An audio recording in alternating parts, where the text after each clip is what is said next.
name is Pontus Blomberg, and I come from the neighboring country Finland. And Finland is known for three things.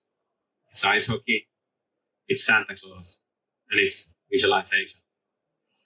And visualization is my passion, and I have a long history in it. And industrial visualization is about attracting new workers, as we can see here. How do we get him working in the industry, working on the field, doing things right? It's about transferring expert knowledge from the experts to free them to make more valuable tasks, not having locked in teaching young employees. It's about closing the skills gap so that we can get more out of our workers and raise the productivity. And allow the workers to do things right the first time and every time. So I work for PDS Vision, and our customers work with us because they need to protect their knowledge, their expertise. They need to be able to document it in efficient ways, and also in new ways, digitize the knowledge. And also they need to extract more value from their existing data. But also sometimes they don't have the data, and we have tools for them to easily create and capture data. PDS Vision as a company is a global player. We sell software, industrial software, in the whole range, all the way from CAD design, product lifecycle management, and IoT and industrial augmented reality. We have over 400 employees globally, and we work in 13 countries. It's region-based, so we work as a Nordic region up here. This is an example of some of our customers, healthy, big industrial players producing machines that has a significant impact on what we do. And we help them and their employees to do things right.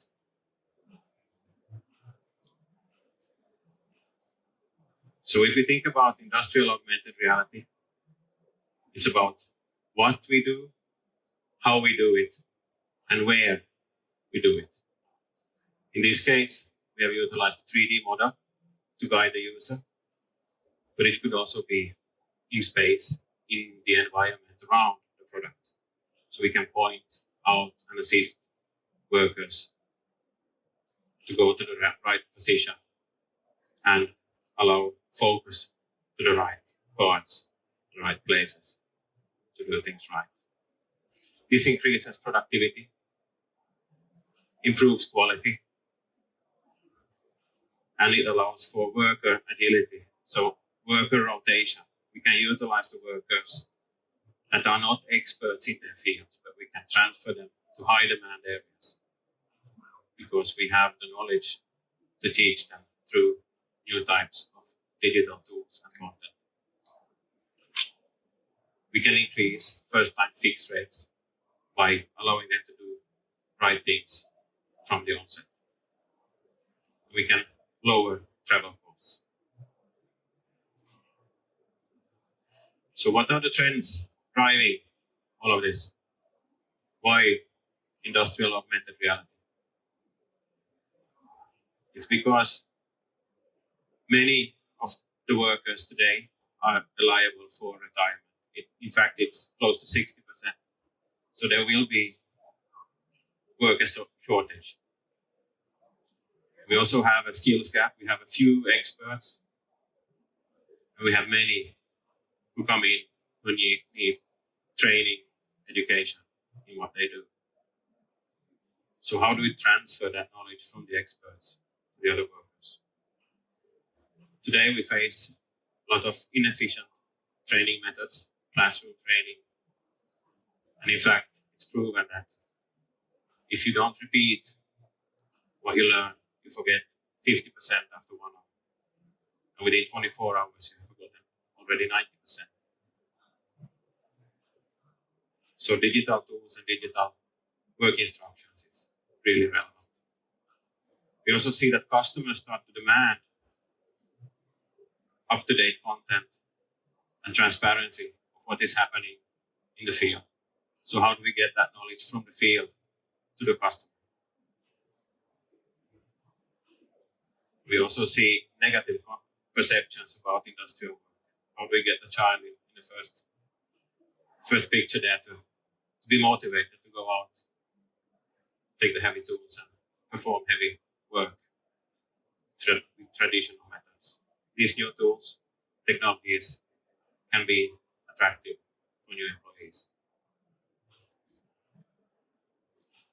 Although these challenges, we see the same kind of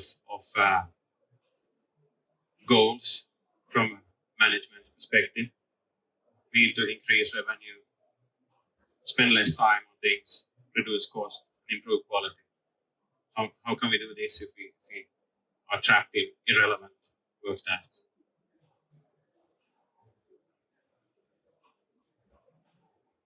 So industrial leaders face challenges with knowledge transfer, how to capture what is happening in the field, and how to get that data to the systems so that we have an accurate status. Currently we have long shelf times. We lose data. It takes forever to teach new employers. So our approach here is go from traditional to digital at the frontline. Traditional in this case is also heavy PDF files. We need to search for information. Maybe it's not accessible where you work. You need to move back and forth to a working station. Maybe you need to log into several systems before you find your information. And in many fields, every human step is a safety risk. So how can we provide relevant, visual, step-by-step information to the front line?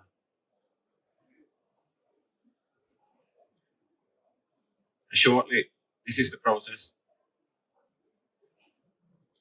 We utilize new kind of hardware, software to capture expert knowledge. So basically we record what we do in the field and we get a digitized instruction step by step already from the onset. After this, we transfer this capture to a browser-based application. We finalize and publish the instruction. And as it's already step by step, we can connect each step to physical locations, either in the environment or to the physical product. And then when we have published, it's available independent of what kind of hardware you're using. You can consume it on a head-on device like this. You can consume it on your mobile. You can consume it on your PC through the web browser. So it's available, and you can study it before you move out and perform your work, so you know what's coming. And you can have it as a stiffness while you're working. And then when you use the instructions, you automatically also capture data from what you are doing. And you're also able to report if you see something that is not good. So we're capturing data from the field, which is then reported and sent to be analyzed, to promote continuous improvement, raise quality.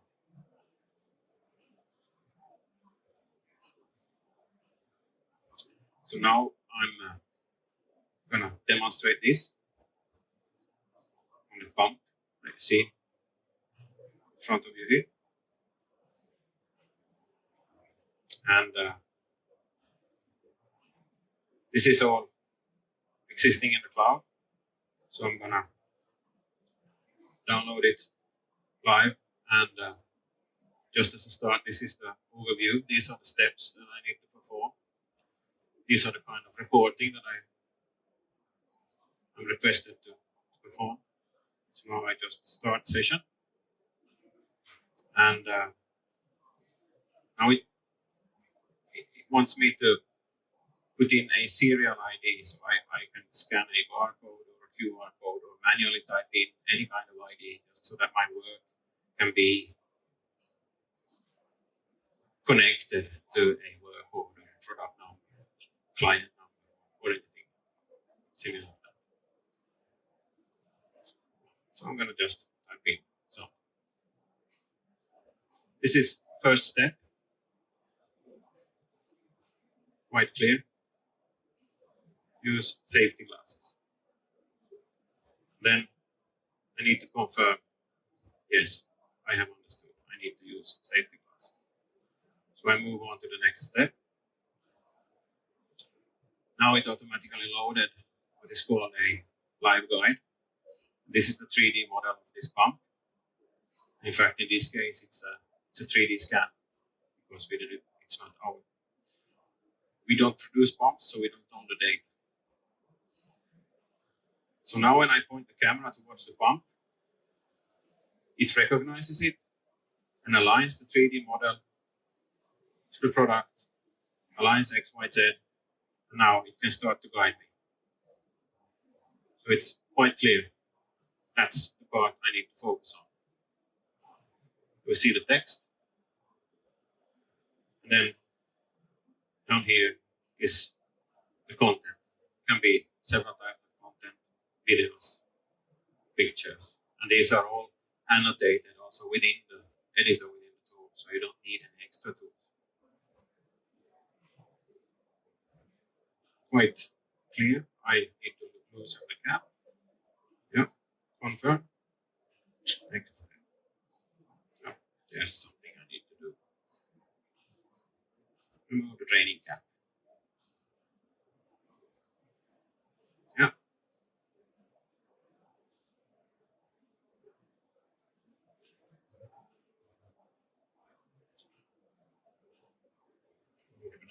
Yeah, that was it. A pass. I go to the next step. Remove both parts. Oh, we have a nice demo effect here.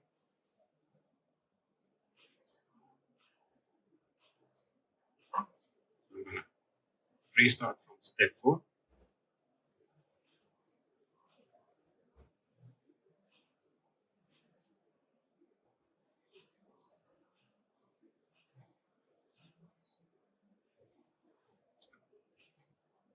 Remove them.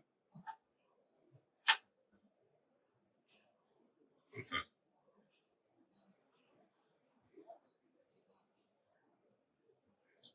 And I need to clean the filter. Clean the filter. Verify the condition.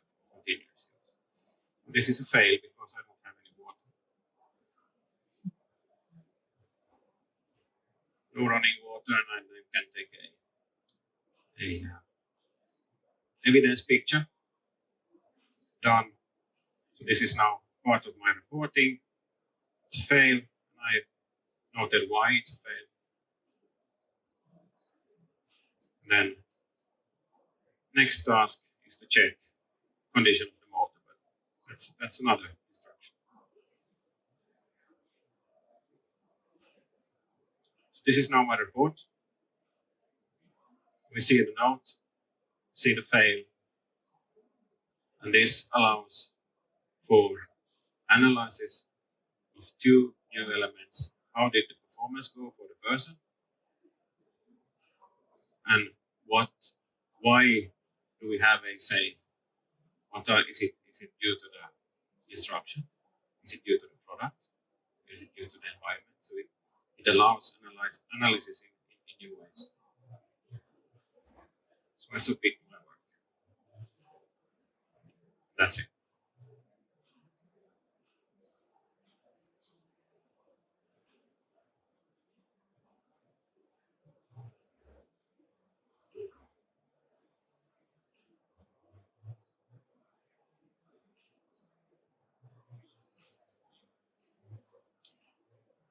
So in short, what we just saw is what should I do, how should I do it, and where should I do it, step by step, visual, really clear for everyone. I tend to say, as long as you can hold your tools in your hand, you can perform the work. And this brings, as said, two new elements to the traditional products and processes. Now we also have people and places, which allows for continuous improvement and analysis in completely new ways.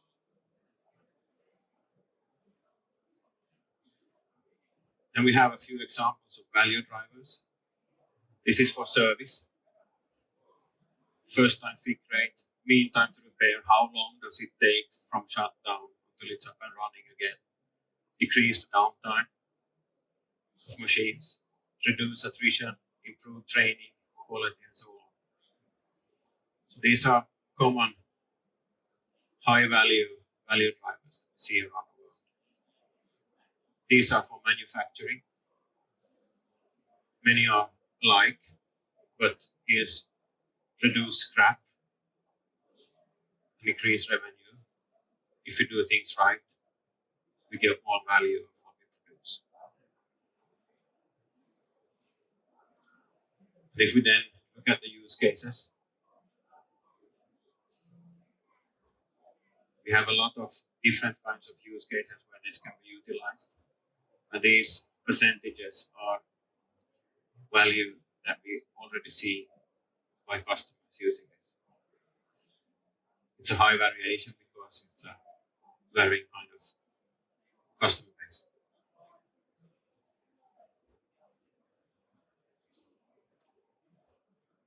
That was it for me, and can discuss more at our booth just around the corner here. We have Marco, our expert here. He's also from Finland and he likes also ice.